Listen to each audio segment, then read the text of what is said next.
देश दुनिया की अहम खबरों के लिए देश प्रदेश में आपका स्वागत है। आज हम बात करेंगे देश की सबसे बड़ी खबर के साथ ही राज्यों की महत्वपूर्ण खबरों की और जानेंगे कि आज देश की दिल्ली, हरियाणा, पंजाब, हिमाचल, मध्य प्रदेश, छत्तीसगढ़, राजस्थान, महाराष्ट्र, उत्तर प्रदेश, उत्तराखंड के साथ ही अन्य राज्यों के अहम खबरें क्या रहने वाली हैं। और इन अहम खबरों के लिए हमारे साथ विभिन्न प्रदेशों से हमारे संवाददाता जुड़ेंगे और सबसे पहले हम रुक करेंगे मुंबई का और बात करते हैं हमारे सहयोगी राहुल पुजारी से। राहुल, महाराष्ट्र में किन खबरों पर आज नजर रहने वाली है? क्या कुछ आज बड़ी खबर? जी, मैं आपको बता दूं भागीरथ जी, जिस तरह से कल महाराष्ट्र का ये पूरी राजनीतिक गरमाया रहा, पूरी दिन राजनीतिक ड्रामा चलता रहा। एक नाथ शिंदे की गवर्नमेंट तो बच गई पहले, लेकिन स्क्रिप्ट तो पहले लिखी जा चुकी थी। लेकिन एक नाथ शिंदे की गवर्नमेंट बचने के बाद उद्धव ठाकरे ग्रुप बड़ा निराश रहा। कल उनके मातोश्री में बड़ा निराशा, पूरे जो नेता उनके थे काफी निराश थे। लेकिन उनको उम्मीद यही थी कि इसी तरह के फैसले आएंगे। और हम्म। जिस तरह से जिस तरह से एक नाथ शिंदे ने बोला भी था पहले कि हमको कुछ नहीं होगा, 1.5 साल से यही रोज विपक्ष गाती है कि हमारी सरकार गिरेगी। और जब स्पीकर राहुल नार्वेकर ने कल 4:30 बजे जब ये फैसला सुनाना शुरू किया और उन्होंने ये बात बोली कि जब चुनाव आयोग और सुप्रीम कोर्ट ने जब इनको मान्यता दी है, एक नाथ शिंदे को, असली शिवसेना को, 3 बिंदुओं पे बात करी, असली शिवसेना और चुनाव चिन्ह और सरकार के आयोग के आयुक्ता के ऊपर। तो सिर्फ राहुल नार्वेकर ने, जब स्पीकर ने, अध्यक्ष ने जब बोला कि जब सुप्रीम कोर्ट और चुनाव आयोग ने ये फैसला दिया कि असली शिवसेना ये है कि जब 21 जून 2022 को जब इन दो फाड़ में ये दोनों बटे थे, तब 37 एमएलए इनके पास थे, एक नाथ शिंदे के पास।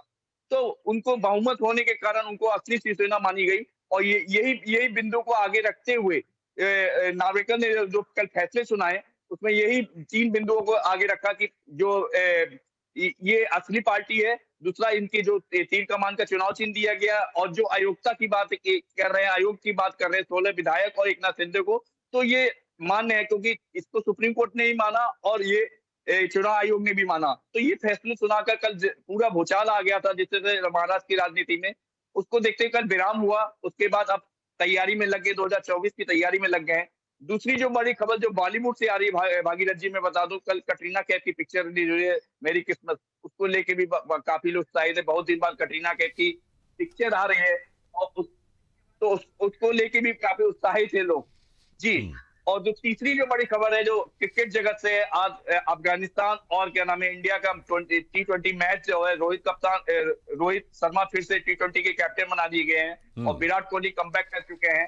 तो उसको लेके भी काफी मुंबई में उत्साहित है। लेकिन अगर पानी की बरसात, मानसून ने साथ दिया तो ये हम्म। मैच हो सकता है। नहीं, अगर मानसून की गड़बड़ की वजह से हो सकता है ये मैच रद्द भी हो जाए। जी भागीरथ जी। बिल्कुल राहुल, बहुत बहुत शुक्रिया इस तमाम जानकारी के लिए। चलिए अब सीधे रुक करते हैं मध्य प्रदेश की राजधानी भोपाल का और हमारे सहयोगी वहां से जुड़ रहे हैं अनिरुद्ध सोरेन। अनिरुद्ध, आपको मेरी आवाज सुनाई दे रही है? जी हाँ। जी अनिरुद्ध, किन बड़ी खबरों पर आज नजर रहने वाली है मध्य प्रदेश में? देखिए, आज मध्य प्रदेश में सबसे जो बड़ी खबरें हैं वो राजनीतिक गतिविधियां रहेंगी, भले ही से वो कांग्रेस के हों या भारतीय जनता पार्टी की। और भारतीय जनता पार्टी की बात करें तो और बीजेपी के स्टेट ऑफिस में भोपाल में बीजेपी कोर ग्रुप की बैठक है। और इस कोर ग्रुप जब से मुख्यमंत्री डॉक्टर मोहन यादव बने हैं, पहले ये उनके मुख्यमंत्री जो काल है उसकी पहली कोर ग्रुप की बैठक है। और इसमें पार्टी के सभी बड़े नेता कोर ग्रुप के मेंबर मौजूद रहेंगे। और इस पे मुख्य तो जो चर्चा होगी वो राम मंदिर को लेके होगी और आगामी लोकसभा चुनाव के लिए पार्टी क्या तैयारी कर रही है, और इस पे चर्चा होगी। और देखा जाए तो कोर ग्रुप की बैठक के लिए जो संगठन महामंत्री राष्ट्रीय BL संतोष खास रूप से भोपाल पहुंच गए हैं और वे इस बैठक में शामिल रहेंगे। और इसके अलावा अगर दूसरी बैठक की बात करें तो आज एक सीहोर, भोपाल के पास सीहोर में एक निजी रिसोर्ट में एक बहुत बड़ी बैठक है। और ये पहली चिंतन बैठक है जो मोहन यादव की सरकार बनने के बाद RSS और भारतीय जनता पार्टी के बीच हो रही है। इसमें भी पार्टी ने लगभग 40 के ऊपर 47 बड़े नेताओं को आमंत्रित किया है। और हाँ। इसमें सबसे जो चिंतन होगा वो आगामी लोकसभा चुनाव के रोड मैप का, और इसके अलावा राम मंदिर जो प्राण प्रतिष्ठा होनी है उसके लिए पार्टी आगामी दिनों में क्या कार्यक्रम चलाएगी। और इसमें RSS के भी बड़े नेता सभी शामिल रहेंगे, अरुण कुमार शामिल रहेंगे, दीपक विस्पुते शामिल रहेंगे, BL संतोष खुद मौजूद रहेंगे। और दोपहर बाद ये बैठक होगी। तो आज भारतीय जनता पार्टी की ये दो प्रमुख बैठकें हैं। और राजनीतिक रूप से भारतीय जनता पार्टी के लिए आज बैठकों का हम्म। दिन है। और इसके अलावा हम कांग्रेस की बात करें तो कांग्रेस के जो प्रदेश अध्यक्ष हैं जीतू पटवारी, और वे प्रदेश प्रभारी जितेंद्र सिंह और नेता प्रतिपक्ष उमंग सिंगार के साथ ग्वालियर चंबल संभाग के दौरे पर हैं और आज उनके दौरे का ये तीसरा दिन है। और आज तीसरे दिन भी वो संगठन में कसावट लाने के लिए जिला स्तर पे और कार्यकर्ताओं की बैठकें लेंगे और आगामी रोड मैप बनाएंगे लोकसभा के चुनाव का। और इसके अलावा कांग्रेस की बात करें तो कांग्रेस आज देश भर में राहुल गांधी की जो भारत जोड़ो न्याय यात्रा निकलने वाली है उसको लेकर प्रेस कॉन्फ्रेंस करने वाली है। और भोपाल में पीसीसी में चरणजीत सिंह सापरा प्रेस कॉन्फ्रेंस लेंगे और ये प्रेस कॉन्फ्रेंस राहुल की जो भारत जोड़ो यात्रा रहेगी उसको लेके ही रहेगी। तो आज की राजनीतिक गतिविधियां मुख्य रूप से यही हैं। और इसके अलावा बात करें तो स्वच्छता सर्वेक्षण पे भी आज मध्य प्रदेश फिर गौरवान्वित हो सकता है।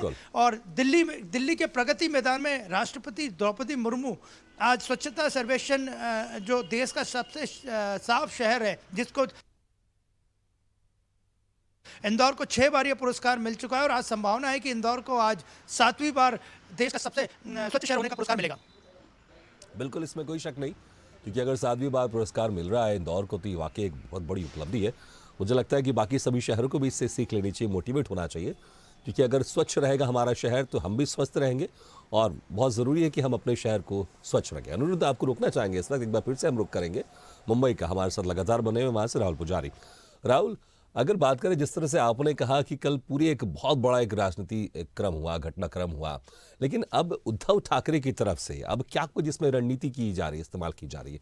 क्या अब उद्धव ठाकरे दोबारा सुप्रीम कोर्ट का रुख करेंगे या फिर वो सड़कों पर उतरेंगे, जनता के बीच में जाएंगे?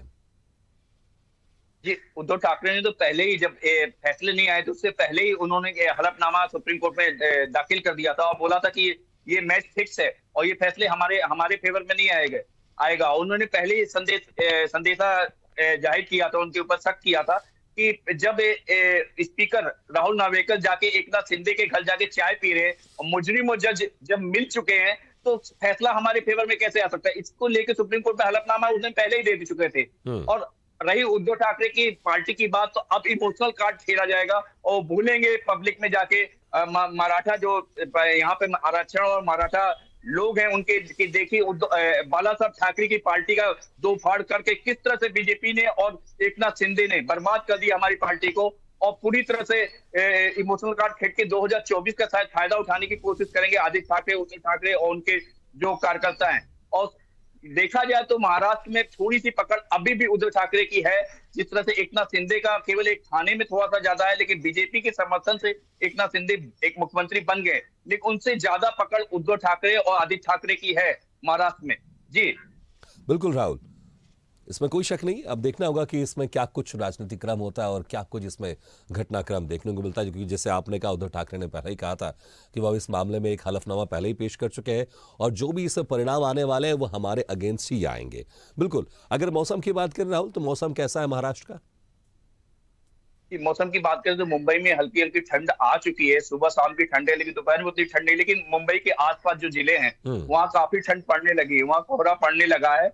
वहाँ सूरज दिखने में शायद 10 से 11 बज जाते हैं, जो सुबह 8 बजे दिख जाया करते थे। तो अब काफी ठंडे वहां रजाइयां निकल गई हैं, लेकिन अभी मुंबई में हल्की हल्की ठंड सुबह और शाम की है। जी भागीरथ जी। बिल्कुल राहुल, बहुत बहुत शुक्रिया। लेकिन आप हमारे साथ बने रहिएगा। तो हम आपको मौसम का नज़ारा हमने आपको बताया, आपको राजनीतिक घटनाक्रम भी बताया, क्योंकि महाराष्ट्र में कल एक बहुत बड़ा राजनीतिक घटनाक्रम हुआ, सबकी नज़र महाराष्ट्र पर ही थी। अब एक बार फिर से रुक करते हैं हम मध्य प्रदेश की राजधानी भोपाल का। लगातार हमारे साथ अनिरुद्ध सोनने बने हुए। अनिरुद्ध, मौसम की अगर बात कर ले, मध्य प्रदेश में मौसम किस तरह का है? क्योंकि राजनीतिक मौसम की तो चर्चा आपने की, बताया आपने राजनीतिक मौसम किस तरह का रहेगा, लेकिन अगर हम प्राकृतिक मौसम की बात करें तो प्राकृतिक मौसम कैसा है?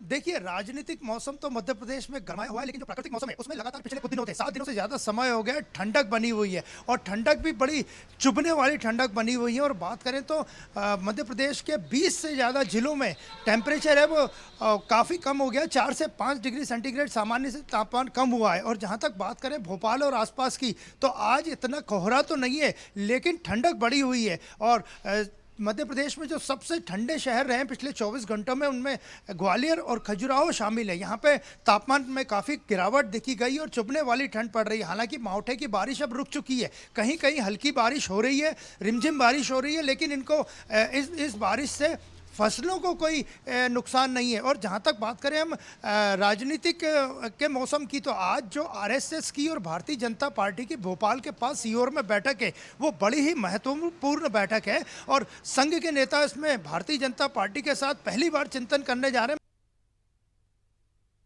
मुख्यमंत्री डॉक्टर मोहन यादव के मुख्यमंत्री बनने के बाद। और इसमें सबसे बड़ी जो रणनीति बनेगी वो आगामी लोकसभा की 29 सीटों के लिए बनाई जाएगी। और देखा जाए तो अभी हाल ही में जो विधानसभा के चुनाव हुए हैं उसमें पार्टी ने हालांकि 160 के ऊपर सीटें जीती हैं, लेकिन 10 लोकसभा सीटें ऐसी हैं जहां पे कांग्रेस के वोट प्रतिशत ज़्यादा है और भारतीय जनता पार्टी को कम वोट मिले। तो आज मुख्यतः उन 10 लोकसभा सीटों पर चर्चा होगी, जिसमें हालांकि पार्टी जीती है चुनाव कई जगह, लेकिन उसमें जो वोट परसेंटेज है वो कांग्रेस का वोट परसेंटेज ज़्यादा है। तो आज आरएसएस और भारतीय जनता पार्टी की दोपहर बाद एक बड़ी चिंतन बैठक है। और जहाँ तक बात करें हम प्राकृतिक मौसम की, तो प्राकृतिक मौसम में भोपाल सहित आसपास इलाकों में और मध्य प्रदेश के 30 से ज़्यादा जिलों में ठंडक बनी हुई है। और उत्तर भारत से जो वेस्टर्न डिस्टर्बेंस है उसके सक्रिय होने के कारण ठंडक बनी हुई है और अगले 1 या 2 दिन तक हल्की बौछारें और ठंडक बनी रहने की मौसम विभाग ने उम्मीद जताई है।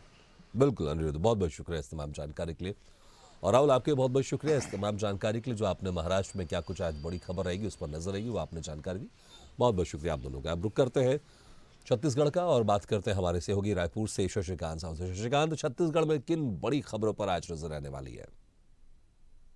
भागीरथ जी, सबसे पहले हम बात करें तो कैबिनेट की बैठक की। कल देर शाम तक जो है कैबिनेट की बैठक चली और कैबिनेट की बैठक में कई जो है बड़े अहम फैसले लिए गए। जिस फैसले की बात की जाए तो अब जो है मोदी की गारंटी का एक और वादा जो है राज्य सरकार ने पूरा किया है। अयोध्या के रामलला के दर्शन कराने की बात जो है घोषणा पत्र में बीजेपी ने की थी। अब जो है सभी प्रदेशवासियों को रामलला के दर्शन कराए जाएंगे। 25 जनवरी से जो है अयोध्या के लिए स्पेशल ट्रेन चलाए जाएंगे और जो है इस स्पेशल ट्रेन के माध्यम से सभी लोगों को जो है अयोध्या के दर्शन कराए जाएंगे। 55 वर्ष से अधिक आयु के लोगों को प्रथम चरण में अयोध्या दर्शन कराए जाएंगे। उसके बाद बाकी अन्य लोगों को IRCTC से साथ जो है सरकार का MOU भी होगा। और जो है इसके अलावा अयोध्या के साथ काशी विश्वनाथ मंदिर के कॉरिडोर और गंगा आरती सहित अन्य तीर्थ स्थल है वहां के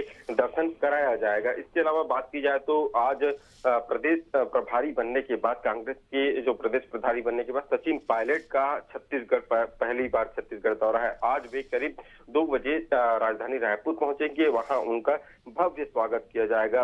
युवा कांग्रेस हो चाहे कांग्रेस कमेटी हो, सभी जो है जगह जगह पर जो है उनका स्वागत किया जाएगा, भव्य स्वागत आज की जाएगी। इसके अलावा बैठक भी आज होने हैं। बैठक के बाद कल भी जो है चुनाव समिति की बैठक होगी, तो बैठकों का दौर देखने को मिलेगा, जिसमें जो है लोकसभा चुनाव और राहुल गांधी की न्याय यात्रा दोनों को लेकर विस्तृत चर्चा की जाएगी। तो निश्चित तौर से एक बड़ा जो है चूंकि चुनाव होने विधानसभा चुनाव हारने के बाद जो है कांग्रेस ने प्रभारी बदल दिए गए थे।